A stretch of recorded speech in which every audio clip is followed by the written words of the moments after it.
At Healthcare Partners Medical Group, our mission is to provide the highest quality of healthcare to each and every patient. With 5 locations in Pahrump, we are local doctors you know and trust. We want to thank you for choosing us. Quality care starts here. News 46 is brought to you by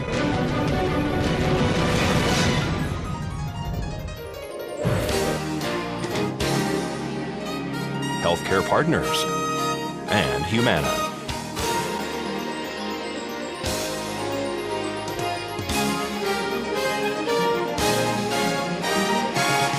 Tonight on News 46, a family is homeless following a structure fire.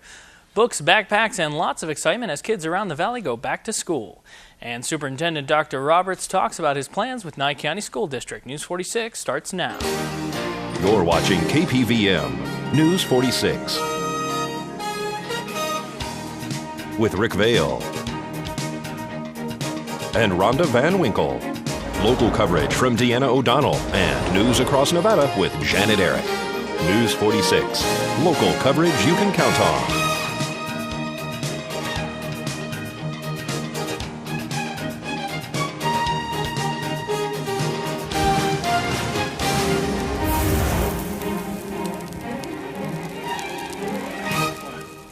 Good evening. It's Monday, August 29th, 2011. I'm Rick Vale for News 46. Topping our news tonight, a family of 5 has been rendered homeless following a structure fire on Saturday afternoon. Saturday afternoon, a fully engulfed structure fire here off Jean and Money Streets. Pahrump Valley Fire and Rescue arrived on scene along with Nye County Sheriff's deputies. We're going to speak to Fire Chief Scott Lewis. Dispatch for a structure fire. It was a short distance from my residence. I was on location within a couple of minutes and found a well-involved detached garage. It was almost a 2-story garage. It was what I would call a half and half. Well involved in the fire. We had a vehicle immediate exposure as well as a single wider used apparently for the primary residence. We're fighting 12 to 15 mile an hour winds this afternoon. The intensity of the original fire took the fire right to the exposures. Crews came in, went to a defensive exterior attack. Large amounts of water, short period of time, knocked the bulk of the fire down, as you can see. Got the primary structure, but there is some heavy fire damage right in the middle. Do we know what kind of materials or chemicals that we're dealing with that were in the first structure that caught fire? Not a full understanding. The residents were not at home. My understanding is they were out of town. They were on their way back. So none of the immediate neighbors knew exactly, but we did have vessels going off during the course of the suppression. We can assume there was some propane. We heard some whistling sounds that are typical of a propane type related fuel. Right now, it's just a matter of the dogs have all been taken care of. Animal control is helping us with some residual animals in the back, some of the chickens and such. So overall, a pretty successful day considering the conditions. They also had a vehicle that went up, but they also had some debris right behind the actual first structure. There was a lot of debris, personal property located around the primary structure that was well involved in fire, so that quickly became involved itself. And then again, being wind-fed, you can see how quickly it went because it's a wind out of the west today, which puts that structure directly to the west of the other 2 exposures. Exactly. Valley Electric arrived on scene. We had a down power line that was actually still hot. Yeah, Valley Electric, we summoned them in the very early stages of the fire. Valley Electric arrived on location. They confirmed our findings that there was a down power line on the other side of the primary structure. They're in the process of taking care of that. We notified the fire ground, so everyone on it was aware that was a safety issue and the perimeter was set around it. So now it's a matter of mopping up and commencing an investigative phase. We called the state fire marshal in for this. Do we have a reason why we did that?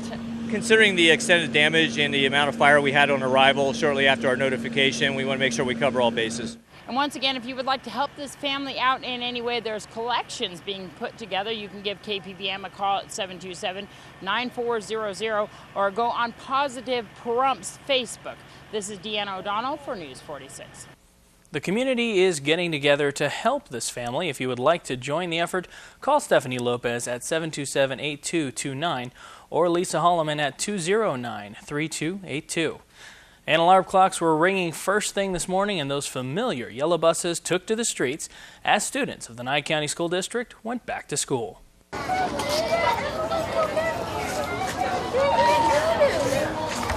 Well, you know, these little kids, man, they're here and they're coming off the bus excited. It's a great day. This is so much to look forward to for this school year. You're the new principal here. Tell everybody about that. Well, I've been in Pahrump for about 22 years, and moved down to the elementary this year, and these little kids, I love middle school, but these little kids, man, they're just awesome. They're loving, and they're full of joy the first day, so it's great. And J.G. Johnson, what a great school. Oh, Mr. Norton left the school in good condition, and, these teachers are great. It's a veteran staff, so it's a good place to step into. What's some of the things that we're looking forward to for this next school year? Well, we have what's called Common Core, and just the grades being moved up, and we're going to make AYP, and the school district has done a lot of great things for this school, and new air conditioning, new gym. You'll have to come in there and look at it, and so we're excited. Wonderful. And tell me kind of some of the preparation getting ready for today. Well, everything's been really set for last week. Our teachers have been in almost for about 2 weeks now on their own time, and put in a lot of extra time, so the school is like in perfect condition. So, I'm just going to enjoy the day with these little kids. It's awesome.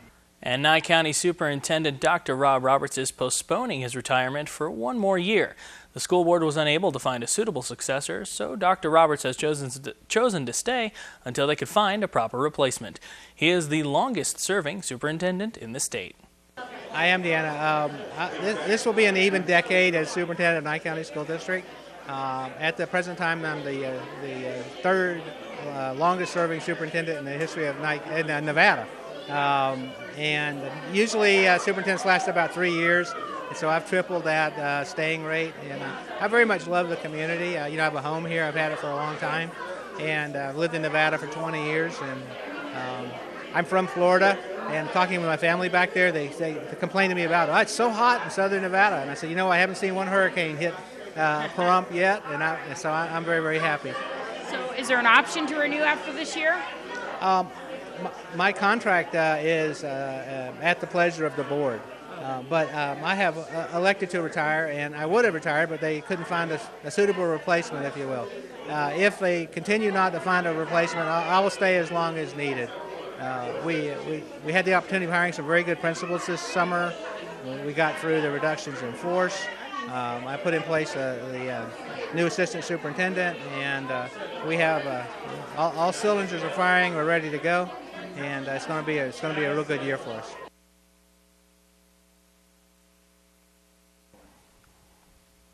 And folks, coming up, Hurricane Irene's death toll rises, and our conversation continues with former AmeriGas employee Gene Sides. We'll have all this and more right after the break, so please keep it here.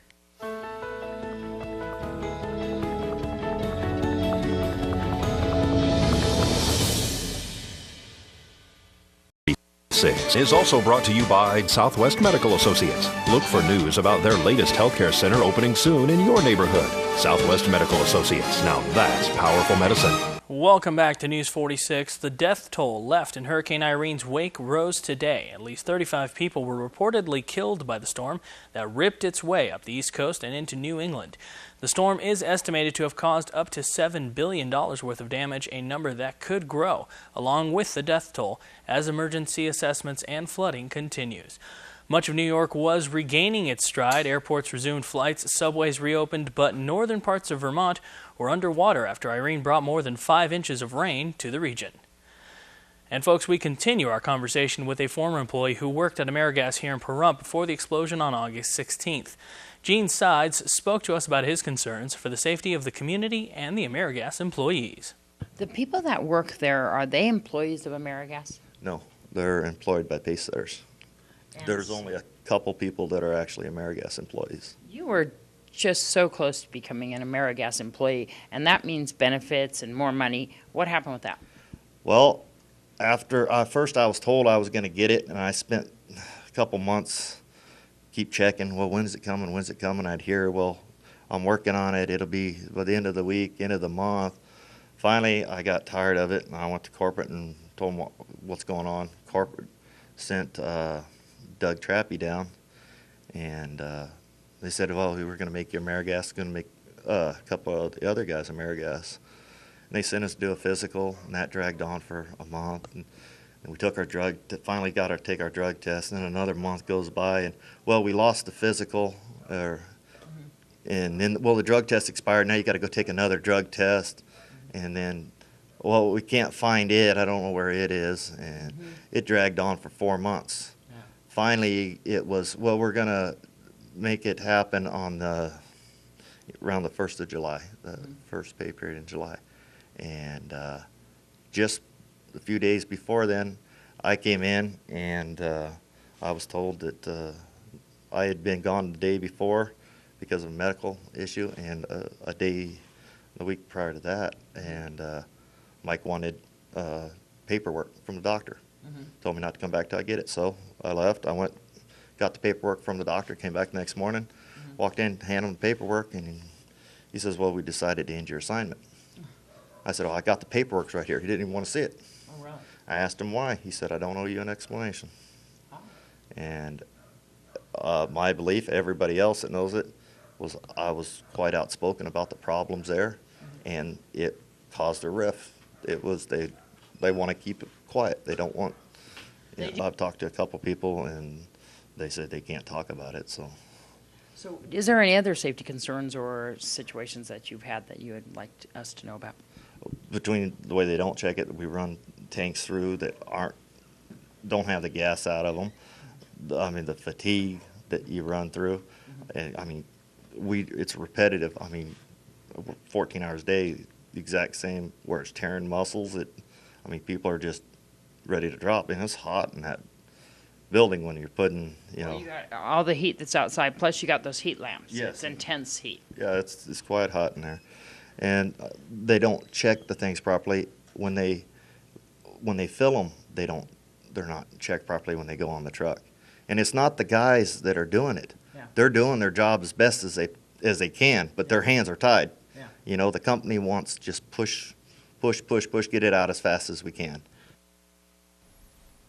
And after the closure of Mount Charleston Elementary School just a couple of months ago, former principal of the school, Tim Wambaker, had to switch gears. He is now serving as the new principal of Rosemary Clark Middle School and is looking forward to this new and exciting chapter in his life. Very excited, first of all. We had our first staff meeting today, met a lot of new people because with all the bumps and cuts, we had a whole list of people that were new or in new positions, so we're excited to get the new year started, and we have another short meeting tomorrow, so Monday we'll be ready to go. And any changes that we're anticipating for the next school year as far as the students that are continuing at Rosemary Clark Middle School? Not too many changes. We lost quite a few teachers, so the biggest change is going to be the increase in class sizes, and that's difficult, but we came up with some different plans to try and lower the class sizes, and we'll see how that goes. We never know from day one because there's still some kids who haven't enrolled, there's kids that have moved, so tonight we're having our orientation, and we're just trying to get all the information we can, and hopefully we'll know our numbers soon, and we'll adjust to that. And some of the kids that were at Mount Charleston and who were anticipating and looking forward to seeing you there at Rosemary Clark Middle School, they already know you, so you're going to kind of have a chance to introduce yourself to some who haven't met you. We do a little bit of a change in the not the philosophy, but the approach from the elementary to the middle school. I'm very fortunate. I have two new administrators. Laura Weir's one of my assistant principals. She's going to be the 6th grade principal, and she came with me from Mount Charleston. So she was my assistant principal at Mount Charleston. So the kids are familiar with her there. And Kyle Lindberg's the 8th grade principal, assistant principal, and he taught 7th grade last year, so he's familiar with all those kids that moved up from 7th grade. So hopefully the kids are excited to see me. We have high expectations for the students and their achievement. We need to bring our test scores up. Unfortunately, we're on needs improvement year 6, but we have a lot of positive things to look forward to and a great staff to get there. And we're hoping to get past that right now. Tell me some of the things that you personally might have prepared for going from Mount Charleston to Rosemary Clark. Just the adjustment of the approach with kids, because you have the difference obviously with kindergarten to 6th, 7th, and 8th grade. I'm going to handle it the same way where we have the high expectations. I'm going to communicate well with the kids and the parents. Communication's a key. If everybody knows what's going on and everybody's accountable, then we're going to get where we need to go. But communication, accountability, responsibility, and expectations, that we're going to have all of that. We're going to care, if you will, the CARE. There you go. Anything you'd like to say to the kids for the upcoming school year? We're swimming to the top. That's our new motto this year. So welcome to Rosemary Clark Middle School. We look forward to having you. And our news team caught quite the environmental spectacle last Saturday. Here's video taken at the Sanders Family Winery of the sunset and the lightning that came with it.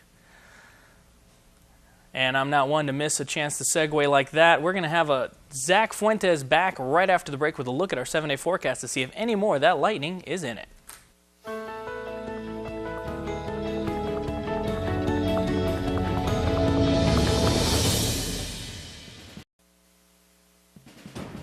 News 46 Weather is brought to you by Healthcare Partners Medical Group, with 5 locations in Pahrump. Local doctors and professional staff providing total care from infancy to seniors. News 46 Weather is also brought to you by your local dairy farmers.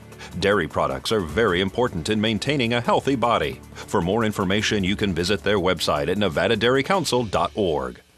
Welcome back to News 46. I'm Zach Fuentes here with your weather. We do have the excessive heat warning again, but it is only until tonight at 8 p.m., so it's going to be pretty hot out there. Just take care of yourself, stay indoors as much as you can, and drink plenty of water. But today, we did have sunny skies, a high of 105 degrees, and winds coming out of the south-southwest at 6 miles per hour. Our gusts are at up to 16 miles per hour, and our pressure is holding steady there at 29.92.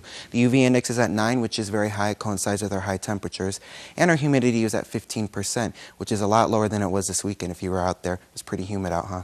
Sunrise was at 6:13 a.m. and our record was at 110, back in 1948. Tonight we're looking at clear skies, a low of 82 degrees, and winds to come out of the southwest at 6 miles per hour. Our gusts at up to 13 miles per hour, and our humidity to go up a little bit at 18%. Sunset's expected to be at 7:16 p.m., and our record was back in 1947 at 57 degrees. Tomorrow we're looking at sunny skies as well, a high of 103 degrees and a low of 81 degrees. Winds to come out of the south-southwest at 9 miles per hour, and our gusts at up to 23 miles per hour, pretty windy.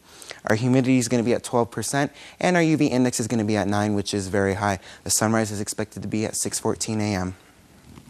Our 7-day forecast, Tuesday, like I said, is going to be 105 with a low of 82 degrees. Wednesday is going to be pretty windy with gusts at up to 20 miles per hour. Our temperature is going to be kind of lower than it was today, or Tuesday anyways, at 102 degrees. Thursday, Friday is going to be identical. Saturday through Sunday, we're going to stay in the triple digits, but Monday we go back down into the double digits just a little bit there on the border. And our low is going to be pretty low there too at 69 degrees. And today's worst weather that is not related to Hurricane Irene was in Glasgow, Montana, where they had gusty thunderstorms. Back to you. And folks, please be sure to subscribe to our free weekly email newsletter. To subscribe, just visit our website at KPVM.TV and fill in the form right on the main page. The newsletter is filled with coupons, top stories, articles, and more. And the Salvation Army of Pahrump is looking for businesses, churches, clubs, families, individuals, organizations, and school groups to host in-house toy and food drives this holiday season. Anyone can participate and experience the joy of helping our neighbors in need. For more information, contact Captain Monica King at 751-6171. The VFW Post will be holding a 9/11 10th Anniversary Remembrance event on Sunday, September 11th. The ceremony begins at 1 p.m. at 4651 Homestead Road. Everyone is welcome to attend to support the family and friends of the Americans who regrettably passed away that day.